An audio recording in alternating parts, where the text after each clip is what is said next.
Welcome, my friends and enemies. Glad you are here. I am your host, High Inquisitor Doman, and we got a fun bit of news, so we'll just jump right into it. Discussing films on X, a proposed class action lawsuit. I'm a professional. A proposed class action lawsuit has been filed against Prime Video.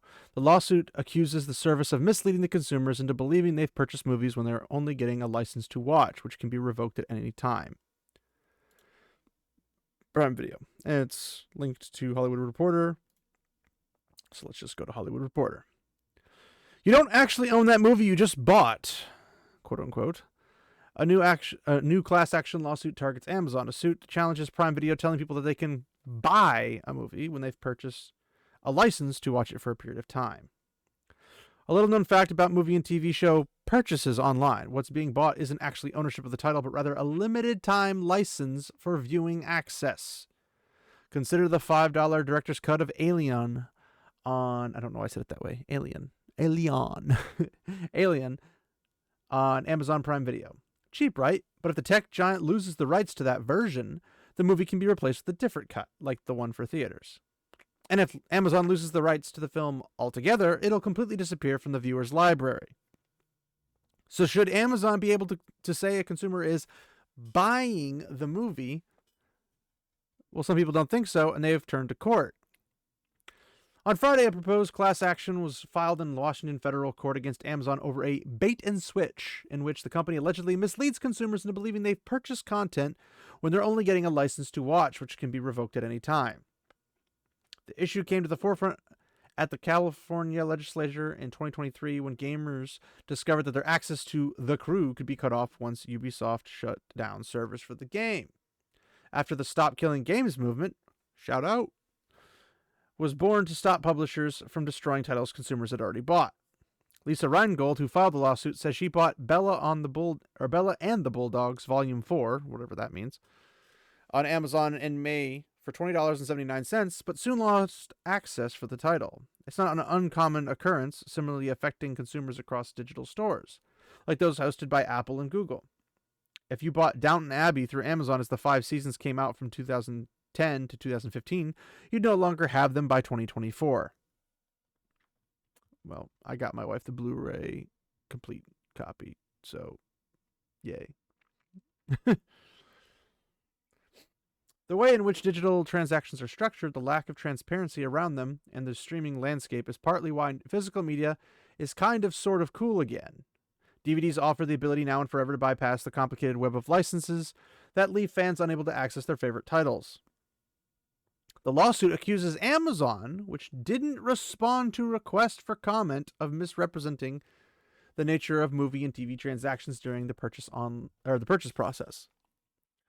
On its website and platform, the company tells consumers that they can buy a movie, but hidden in footnote on the confirmation page is fine print that says, "You receive a license to the video and you agree to our terms," the complaint says. The issue is already before a court. In 2020 lawsuit alleging unfair competition and false advertising over the practice, Amazon maintained that its use of the word buy for digital content isn't deceptive because consumers understand their purchases are subject to licenses. Quoting Webster's Dictionary, it said that the term means that rights to the use or services of payment. Ironically, not for a limited time period. Shocking, I know. Rather than the perpetual ownership that it discloses properly to warn people that they may lose access. No. You would put buy but may lose permanent access to if we lose the license for that. That's what you put in your buy button. That's how you get people to not buy, because they wouldn't buy it from you, so there'd be no point in you purchasing the license because they'd buy it for a little limited time, when they could just go pick up a DVD or a Blu-ray and have it forever. Because here's the thing. When you buy a DVD or a Blu-ray, you buy the license to watch it. But it's a perpetual ownership. But the stupid thing and the retarded people that exist in both the internets and for the law and the companies and everything, that they don't understand that you cannot come to my house and take a DVD or a Blu-ray from myself or you. You can't do that. Once I go to the store and I have the physical copy in my hand and I go somewhere, I don't even go somewhere. Once I pay you for it, that thing's mine. Now, obviously, because this is conflated all the time with, oh, well, you don't own the IP. No, I don't. But you know what I can do? I can make a profit off of what I bought you because if scarcity happens and I have the only copy of this thing, I can sell it for $20 million. And guess what? The IP holders can't do crap. Doesn't matter if I made profit or otherwise. The fact is, I can sell something that I purchased, that I physically own. I can't do that with digital. However, if I am purchasing a rights to access the contents on a DVD, am I not buying the DVD? Am I only buying the ability to look at my TV or my DVD player or my Blu-ray player or my 4K, Ultra H or Ultra 4K, whatever? Like, what am I purchasing? This is not clear because they don't clarify any of this. It doesn't logically follow that you can buy something on a DVD or a Blu-ray or a Ultra 4K and then go out and say, look, we know you paid $50, $60 for this TV series season or whatever, but you can't keep it since it's digital, and we might lose the rights to it. Now, here's the thing. I think the licensing issue is the legal issue with licensing, because if I go to, I don't know, I'll use EA as an example because abandonware and stuff on the topic. If I go to EA and I say, I would like to purchase, when they had the actual rights, I'd like to purchase the rights to the Lord of the Rings video games so I can make a Lord of the Rings video game. And they say, sure, how much are you going to offer? And I say, here's this much. And they agree to that much. If I make a game that's a Lord of the Rings game, during the time of that license, anything I make in that time frame, because obviously I don't own the rights to Lord of the Rings now. I purchased access to make something for something explicitly. Now, let's say that game time period comes up and it's 5-10 years or whatever to make the game, and I make it in the time period, and I've been selling it, whatever, it's all great. If I go back to them and say, I'd like to purchase it again for another game that I want to make, and they could say yes or no. But what they shouldn't be able to do is tell me that the game I've already made cannot be sold. I should be able to sell that indefinitely because I paid for that particular IP of the video game that I'm purchasing. Not Lord of the Rings, but like if I call it like Lord of the Rings Battle for Middle-earth, guess what? I own the Battle for Middle-earth IP branch of, it was already made, but you get the idea. If it wasn't made, and I made the Battle for Middle-earth Lord of the Rings IP, the IP is the Battle for Middle-earth. That whole thing is a category of its own, separate from just the Lord of the Rings. Because obviously, if I own the Lord of the Rings, the Battle for Middle-earth, I obviously don't own the Lord of the Rings books IP. I don't own the Tolkien estate. I don't own anything else. That's obvious. And if you can't figure that out, you got other problems. But what I do own is the Battle for Middle-earth TM. And if I own that, well, guess what? You saying, all right, your license is up, you can't make any product off of this anymore. Well, I can still sell my product because if there were physical copies in rotation, they'd still get sold. But if you go to Steam, they'll pull it off of the store. Why is that? Because digital doesn't have the same rights as physical. I don't know why that is. Because they're the same thing. One's just digital, the other one's physical. Now, the whole stop killing games thing, and that kerfuffle that we've already covered, what that is a company saying, we're shutting down our servers, we're not going to maintain this anymore. I was like, well, you could make a maintenance mode server, or give the server to the people who bought the game. Hand them over what they need to launch that server and get going, because somebody somewhere will get a modder or somebody to make the server work, and then the players can have a peer-to-peer recourse. Now, the Stop Killing Games thing is not retroactive, which I think it should be. But in some situations, the companies don't exist anymore, or this, that, or the other. It is what it is. But if that's the case, then they should be abandonware, and then you could just shove off, and I could do whatever I freaking want with your product because it's abandonware. So if the crew is no longer being sold and it's no longer being maintained and it has nothing to do with the company anymore, it's abandonware. And if it's abandonware, I can just download it and play it, mod it however I want to my heart's content. I can't turn around and sell it because I don't own the IP. I don't own anything related to it, but I can just play it. I don't have to pay for it because there's no one to pay for it. It exists. It's been abandoned. Now, I can't do this with physical because physical, somebody is the owner of it. I can purchase it from them. But in some situations, it's a little bit wonky because if there's one copy of this legendary game that exists in all of the world, making a online digital copy of it where no one can afford the $36 million they want for that one game, making a digital copy of it where people can still play it is the essential abandonware. Because, again, the people who made it aren't selling it. The people who made it aren't maintaining it online or anything like that. So there's no other way to get it because they don't make it anymore. Now, let's say that one copy is destroyed and there's no digital copies. Well, then we're out of luck because there's just no way to get it. Unless somebody wants to go to the IP holders and say, I'd like to buy this particular IP from you. I want to buy, blah, blah game volume 1. Like it's the first of like 12, but they don't want the other 11. They just want the first one. Say, I just want access to this one. I don't care about the rest of it. I just want this one.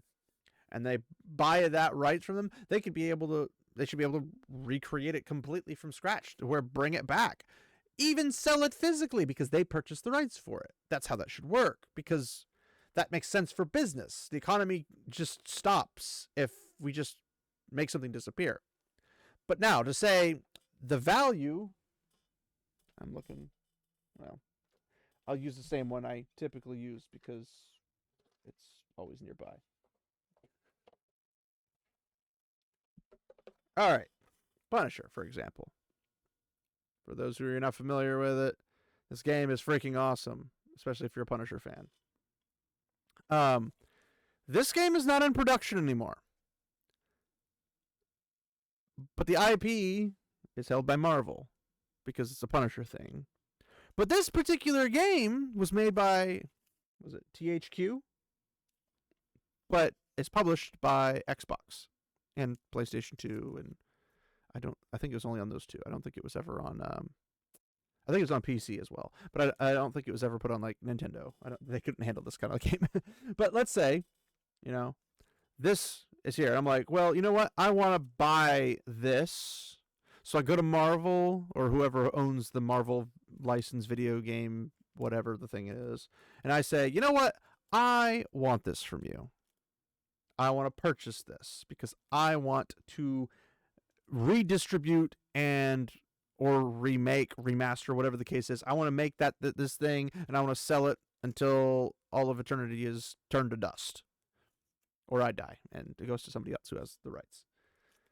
And they say, sure.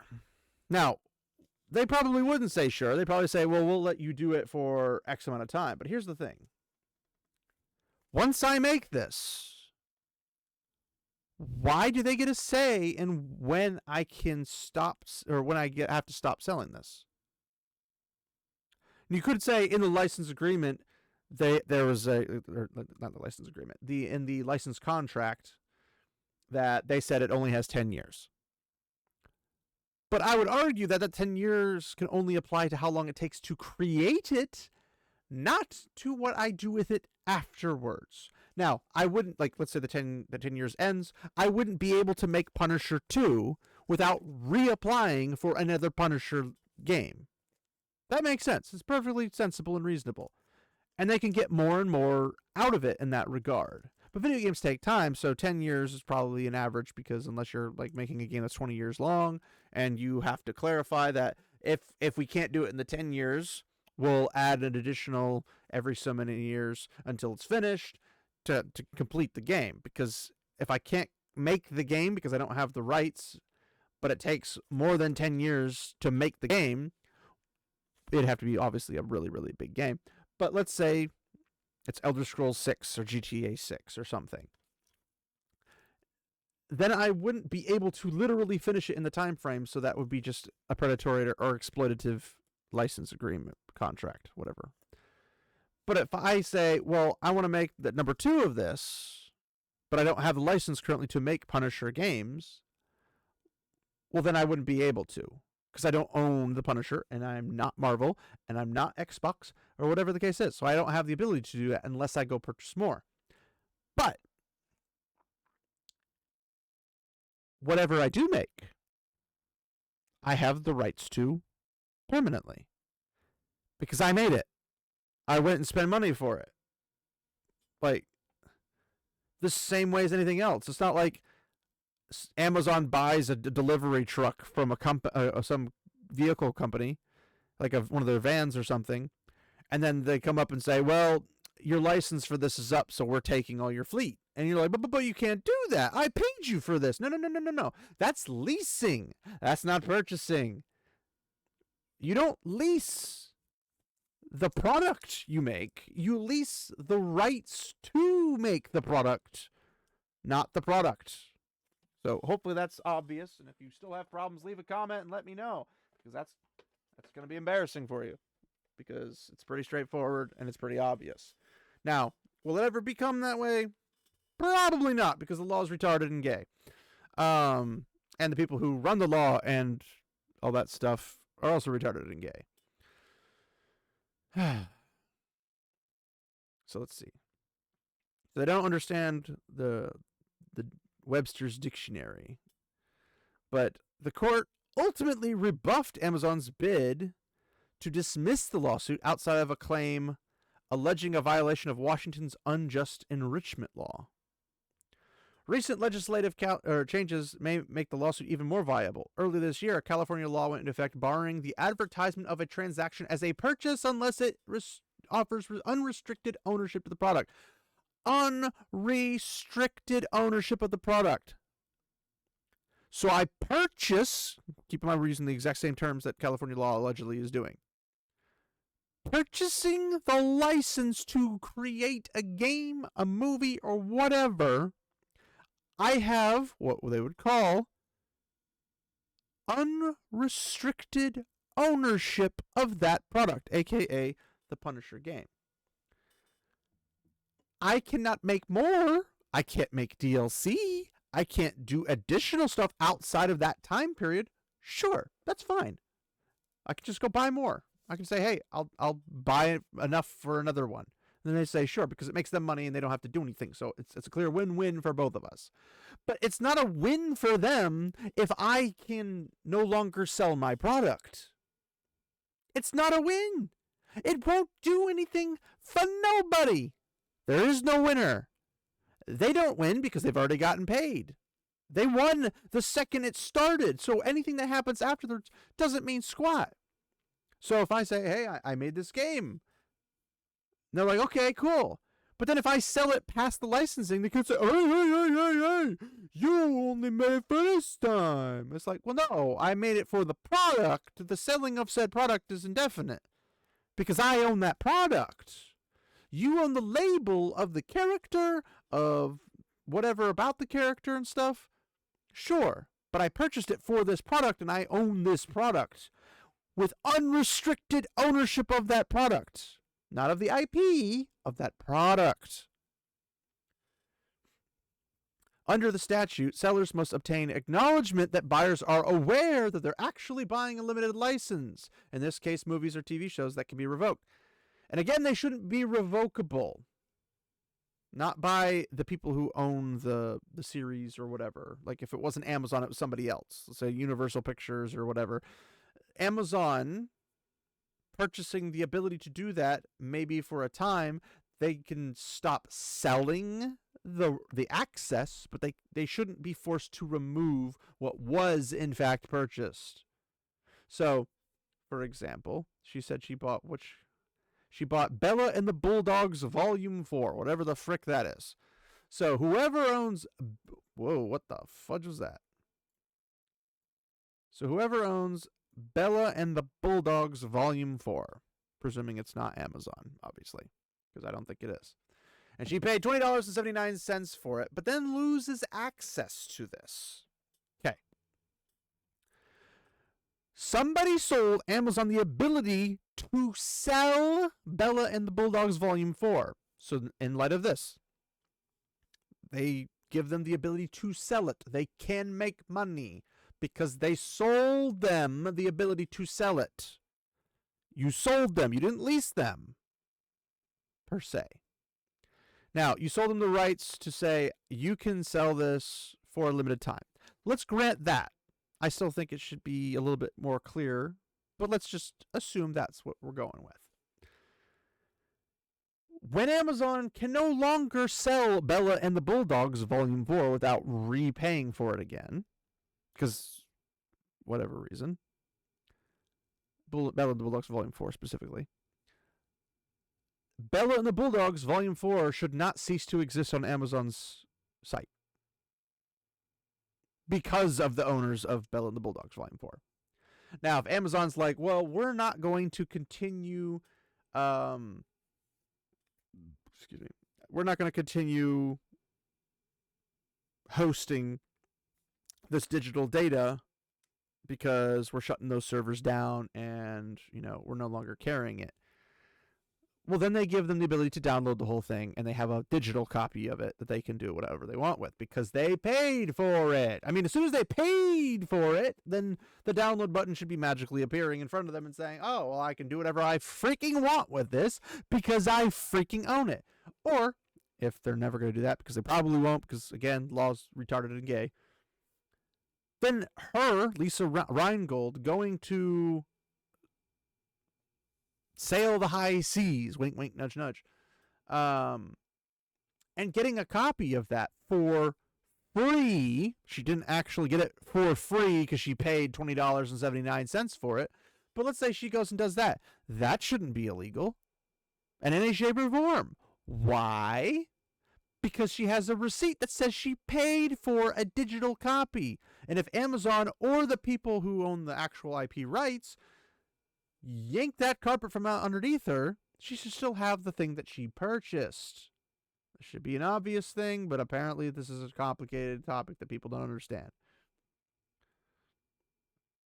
But Amazon does not meet the standards set by the statute for a clear and conspicuous notice that the thing they are purchasing is a revocable license to access the digital good.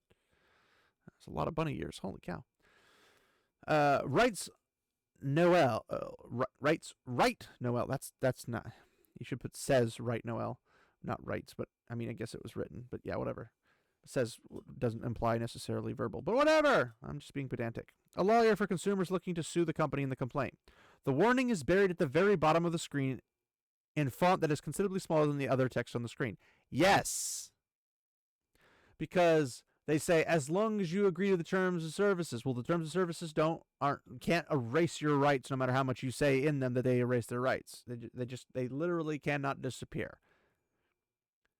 However, you can agree to something, but if it's hidden or well, I guess it is hidden either way. If it's buried in a 1,000-page document terms of service and or it's changed in font size to be like, well, we have it in microscopic print, so it's technically there, and you did technically agree to it, so you're going to technically be bound by it. It's like, no. You're trying to hide this from me.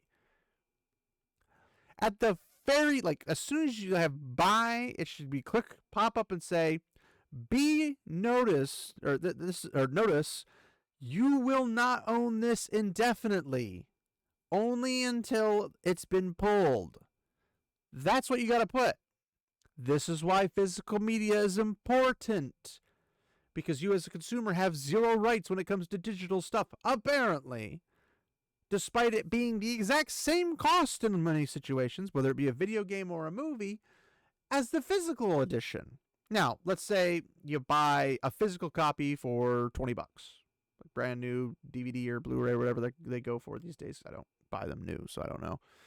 But let's say you did. $20. Well, if they're selling it for $3, okay. I'll cut you some slack because you're not charging the same amount But you still have to say it's a rental, not a purchase. Now, if they try to sell you like a purchase of a $20 digital content of the same thing that's physically digital, well, they can either send you a physical copy with it, like, oh, I'm glad you purchased this from us.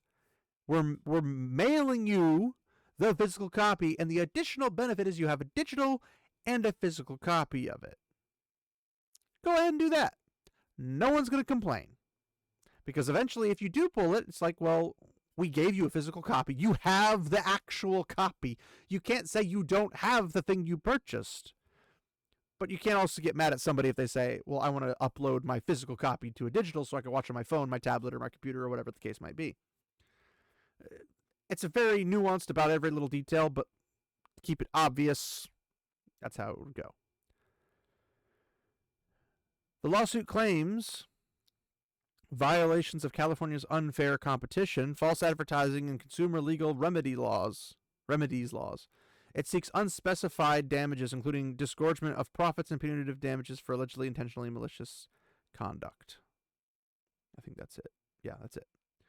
So, ultimately, we're understanding that Stop Killing Games is making an impact. You don't actually own digital things, so stop buying digital things and buy physical things, and then you don't have to be disappointed. Like, my wife and I have gone out over the past couple years since our children have been born, and we go to places like Half Price Books, which are fantastic, mind you, and we'll purchase anything we deem to be of value, whether nostalgia value from her or I, that we know that the kids will enjoy, that we also can verify as good parents that the content is safe for our kids, but also our kids would enjoy. We are buying it from a third party. We're not buying it from a first party. So we're not paying full price. They usually have really good pricing, so it's affordable. I mean, even buying I've bought a TV series that's like brand spanking new, still wrapped for like $20. It normally goes for $70. But I'll do you a better one.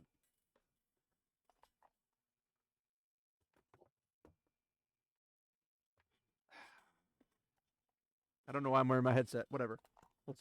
Whatever. We'll take it off. I had it on earlier. This is a copy of A Memory of Light by Robert Jordan, Brandon Sanderson. It is the final volume audiobook, unabridged, for the series. It is 33 CDs. To purchase this brand new when it first was released was $80. $80. Do you know how much I spent on this at Half Price Books? $15. I have a physical copy. Now, is it the easiest thing to find? No. Will they always be $15? No. Sometimes there's variance because each store in Half Price Books is different pricing.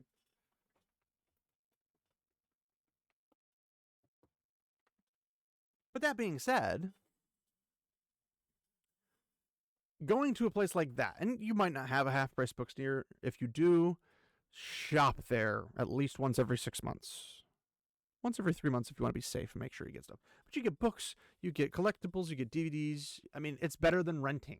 It's literally better than renting. They have just random DVDs for like $3.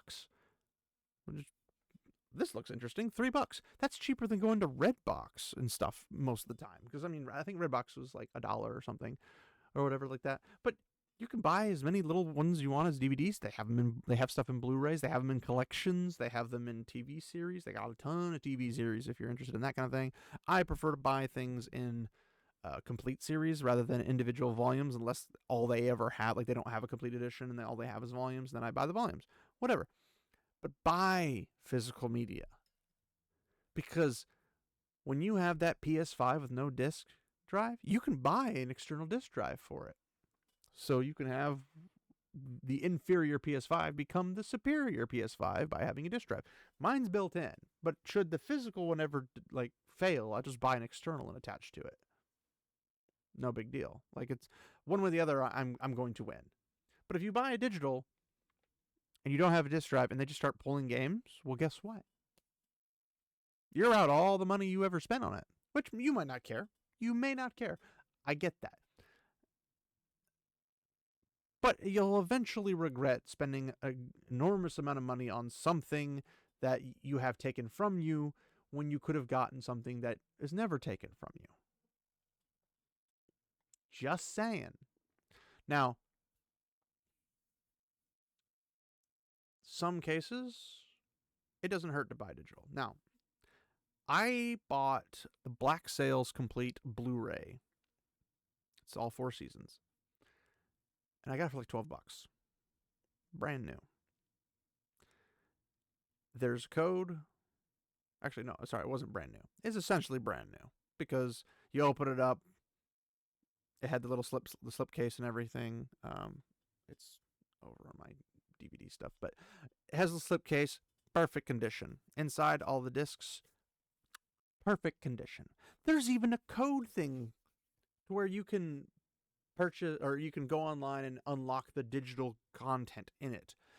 The code wasn't even used yet. I paid $12 for this. That's freaking cheap. One season's like $8. So buying all 4 been like $28.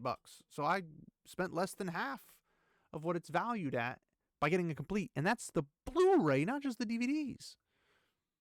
So I can have a digital, but I have the physical. And should all else fail, I can start like a Plex server and I can throw my own stuff on there and I can watch it whenever, however I want to. I can access Plex, I'm pretty sure, possibly on my PS5. I think it's also available on Xbox Series X. You could do it on a Roku. You could do it on a smart TV. A whole bunch of ways you could do it. You can access it on your tablet, your computer, your phone, whatever the case might be. And then boom, you have everything you need. It's not that difficult. But the law is retarded and doesn't understand this because they can't tell the difference between digital and physical. Because in terms of purchasing, there should be no differentiation. If you purchase it and they're stopping to continue it, they should send you a download code with the download code, and you have so many years to download it. And then they can cut off that and then move on. But if they're going to cut off stuff, they shouldn't be purchasing it to begin with because it's just silly. Like if you're not going to support something, don't release it unless it's complete. And you don't need to involve yourself anymore. Make it like a single player game and boom. Or a single player game and a multiplayer game, and the multiplayer is peer-to-peer as opposed to a server that nobody has access to. That's what the whole point of Stop Killing Games is for, is to inevitably make it so anybody can play it without the developers to intervene or the publishers to intervene or the IP right holders to intervene. None of this steps on anybody's toes except the consumers. So it shouldn't be stepping on the consumers' toes. But I say that because I have actual standards. Not everyone agrees with me, and that's not fine, but I guess it has to be fine. But what are your thoughts? I'd love to hear your thoughts down in the comment section. And do you think it's something that consumers should fight for to have that? Should people just stop being stupid and investing in digital and not in physical, which physical is much safer? Should somebody who makes digital content, like a company that makes a movie, should they be forced to make or provide a physical medium as well? Or should they not be forced to do that, but they should just be forced to fail because no one buys the digital version of it? I don't know where I was going with that. But should people just stop doing it? I mean, the ideal world, yes, everyone would just stop doing it and we win. They'd have to start putting out physical media for us to actually do it. And some companies like, it's not a company, but Christopher Nolan's arguing in favor that we bring back physical media. That would be amazing. Because I know Sony and some other companies were trying to cut it out. Like it's too much cost. I'm like, what do you mean it's too much cost? People buy it. You're making money. That's not too much cost. It's only too much cost if no one buys it. But obviously people buy it because it's being bought. Whatever. But yes, leave your thoughts in the comments on whether or not you think digital or physical is better And if you say digital, you're wrong. And you can tell me in the comment that you don't like that I told you you're wrong, but you're still wrong. I love you guys. So we'll leave it there. Um, Sundays, normal 12 o'clock Central Standard Time. Check out those releases. Usually me and Matt, but maybe Sage will come back after he stops having to work himself into the ground. Um, Fridays, which is this video, 12 o'clock Central Standard Time. Um, Tuesdays, 7 p.m. Central Standard Time now, so I can get more gaming in and you can hang out with me longer, because that's what everybody wants. Everybody wants to hang out with me longer. People have to take me in doses, so I understand that. So I understand if you do not want to come every single week or you don't want to hang out in the chat. But I would love to hang out with you in chat and, talk about stuff. I mean, I've talked about Magic the Gathering with people. I've talked about Pokemon. I've talked about Time Splitters. I've talked about Lord of the Rings a lot with Pilgrim. Yeah, just pop into chat and say, hey, what's going on? Comment what I'm doing, or just shoot the breeze, ask a question. Let's philosophize. I love that word, philosophize. But, but yes, love to see you there. Also, if you guys are into whether it be Japanese content, anime, just Asian news in general, check out Crimson Lost channel. He's in the description, but he's also on the main page in the friends category because I support the dude. He's a cool dude. Also, if you're interested in things like movie reviews or pop culture takes and stuff like that, also wrestling, check out Unbearable 73. Also in the description. That's Matt's channel. He's always been a cool dude. He'll probably always be a cool dude. But you can check him out there. He's also on the main channel's friends little category list if you need to find it outside of a video. But on top of that, we have the background NPC. I don't think she endorses me, so don't take this as an endorsement of me from her. I just think she makes really good content, and I think everybody should go at least check it out and see if it's for you. It might not be, but I think you'll like it. She's got a very cozy, lo-fi, well-lighted video system set up, and she's a sweetheart. And I think she makes really good content. So you should definitely check that out. I'm always looking for other channels to promote if they make good content, and those are the three that are always at the top of my list. If you would like to get my thoughts on a particular channel, let me know, and I will promote them. I'm not really doing much in the way of promoting because I don't have that many subs, so it's not like people are going out of their way to come here to find out my thoughts on things. But if you would like to, or you have a small channel, or even a large channel, it doesn't matter the size of the channel, just if you would like me to shout you out, I'd love to do that. Maybe we can have a conversation if you're the owner of the channel and you want to just chat, and then we can talk about pop culture, all that fun jazz. Also, check out Twitter/X. You can follow me on there. It's in the description. I post mostly reposts and stuff. I don't do a whole lot of my own posting because I don't find anything particularly interesting to talk about. But I do like to repost and quote people all the time and engage in other people's conversations. So you can find me do all that there. And sometimes I post things like I just posted a model of Minas Tirith about a week or two ago that I still have to get to my dad. I got it back in December, and almost 9 months later, I finally finish it. So, yes. Also, Discord. You can check out the Discord. It's in the description as well. Come hang out. We have memes. And I think they're funny. But well, I know I'm only a sarcastic, silly English. I'm not even English, but I'm just a silly guy who likes to have fun and likes to have a good sense of humor. But we also have my live stream schedule. If I'm going to do a live stream, I post it in there. Boom. So even if it's a casual surprise one, you'll be the first to know, hopefully, if you're paying attention. through your Discord notifications. Um, you can also vote to see what I will play next on one of my live streams, because I went through the Fable series. Um, I've done a couple other games in between. I've done some Guild Wars 1, but it's more of like a placeholder as I was waiting for people to come in. Um, I think I did MechWarrior 5. Um, I've done Hero Siege. I've done a couple. I keep playing Hero Siege because it's always been fun. It'll always be fun. What else? I'm going through the Time Splitters trilogy right now. I beat the first one, platinumed it. All the evidence is online. I'm working on the second one. So,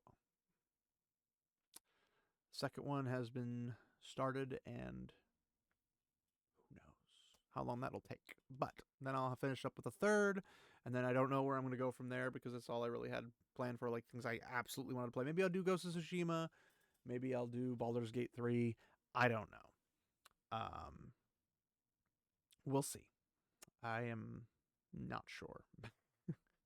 But there's ways in the Discord for you to vote for what you'd like to see. I know Pilgrim wants to do Battle for Middle Earth, but I have been struggling because of the way it's programmed. I've had struggle to get it to work with the streaming program. So if I could figure that out, I would love to play it. I thought I've played it for people, but if you like tab out of it, it's one of those weird things where it just kills it. I don't know why. But yes, those are options. And if I don't have one, I don't have a whole bunch. Like, I have a decent amount options listed that I do have, but I don't have all of my games listed because that would be a very, very long list. But if I don't have something posted and you'd like to see, you could post it, and I can put it into. I have a category for things that I don't have that I can keep an eye out for. I was recommended Final Fantasy. Was it 7, 8, 9? I think, or maybe it was 8, 9, 10. I don't remember. It's in the Discord. I don't have them, but now I can have them on a wish list, and I can wait for them to come out, or wait for them to go on sale, and we can possibly purchase them if it's available at the time and I can afford it. But aside from that, I have a Battlefield Earth 2 installation guide.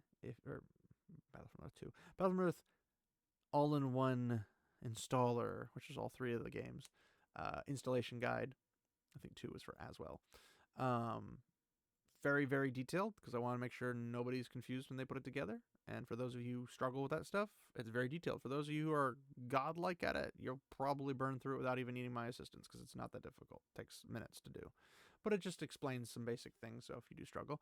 And the people who are actually involved with the direct direction of it, their Discord is at the bottom of it as well, so you can go pop in there and talk to them, have any tech problems or whatever mentioned to them, and they'll get you set up. But it's fantastic. The all-in-one launcher is RTS Lord of the Rings at its finest. So, at least so far. Maybe they'll do it in the future, but I kind of don't want them to, because I'm afraid they'll butcher it. But if they do it right, I totally want them to do it. So, aside from that, I think that's about it. Oh, Meta PCs, code 199 if you want to support a veteran-owned PC company that supports our corner of the internet. They do not support me directly in financial means or anything. They have not sent me a computer or anything. I don't have anything for Meta PCs. I don't have a shirt, a hat. I don't even have a freaking button or a sticker. I got nothing. They don't support me in any shape or form other than the corner of the internet I'm in. And so I like to consider myself under that umbrella, but I am not actually financially supported in any shape or form. But I still like them, so I'm going to promote them. Also, ayakamods and DEG mods are good mod alternatives if you are tired of Nexus mods being political or activist, depending on however you want to look at it, and being in favor of censorship. Ayakamods and DEG mods are not. Also, DEG mods, I believe, is working on turning themselves into like a platform/publisher, so that's cool. I'd love to do something with them, but I don't think I have the skills they're looking for. So unfortunately, unless they're looking for somebody creative, if that's the case, then I have that, but not the programming aspect of things. But thanks everybody for sticking around for as long as you did. This took a lot longer than I was expecting, but what else is new? These 5-minute video takes it's just not working for me for some reason. I have too much to say and there's just too much to cover. But I also want you guys to be informed. So if you want to be informed, there you go. If you don't want to be informed, I'm sorry to disappoint you with a very long video. Not to disappoint you with information, but either way. I also will rant. So thanks everybody for sticking around. And remember, my friends, walk in the light.